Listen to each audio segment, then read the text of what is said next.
السلام علیکم۔ عید پر اچانک کام آنے والے ٹوٹکے۔ تمام بچوں کو دیواروں پر پینٹ کا بہت زیادہ شوق ہوتا ہے، جو ماؤں کے لیے گھروں کی صفائی کے دوران بہت بڑا چیلنج بھی بن جاتا ہے۔ تو اس سلسلے میں ٹوتھ پیسٹ زبردست کمال دکھاتا ہے۔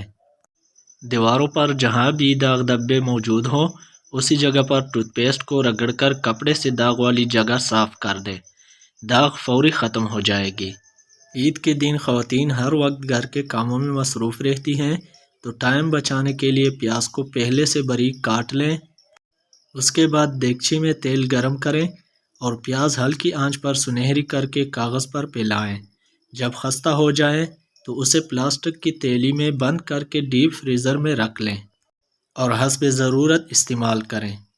اگر کپڑوں پر چائے کا داغ لگ جائے تو فوراً داغ والی جگہ پر نمک چھڑک دے، اس سے داغ صاف ہو جائے گا۔ اور چائے کا داغ صاف کرنے کے لیے اسپرٹ کا استعمال بھی کیا جا سکتا ہے۔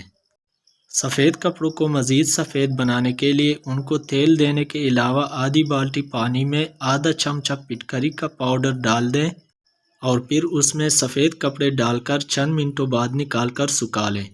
کپڑے نکھرے نکھرے چمکدار ہو جائیں گے۔ عام طور پر پاکستانی گھروں میں ٹائلز استعمال کی جاتی ہیں، تو ٹائل سے داغ دھبے صاف کرنے کے لیے لیموں کے رس اور بیکنگ سوڈا مکس کر کے داغوں پر لگائیں اور کچھ منٹوں کے لیے چھوڑ دیں، پھر اسپنج یا برش سے رگڑتے ہوئے صاف کریں۔ عید پر چاول پکانے کے ٹوٹکے۔ نمبر 1، چاولوں کو ابالتے وقت اس میں 1 چمچ لیموں کا رس ڈالنے سے ان کی رنگت صاف اور چاول خوشبودار ہو جاتے ہیں۔ نمبر 2، چاولوں کو ابالنے والے پانی میں 1 چمچ سفید سرکہ ملا دیا جائے تو اس سے چاول پکنے کے بعد جڑتے نہیں ہیں۔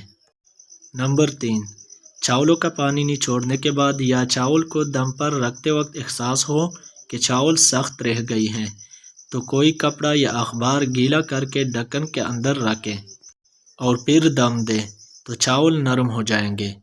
نمبر 4، اگر دم پر رکھتے وقت احساس ہو کہ چاول تھوڑا نرم ہو گئے ہیں تو خشک کپڑا یا اخبار تہہ کر کے ڈھکن کے اندر رکھ دے، نمی جذب ہو جائے گی۔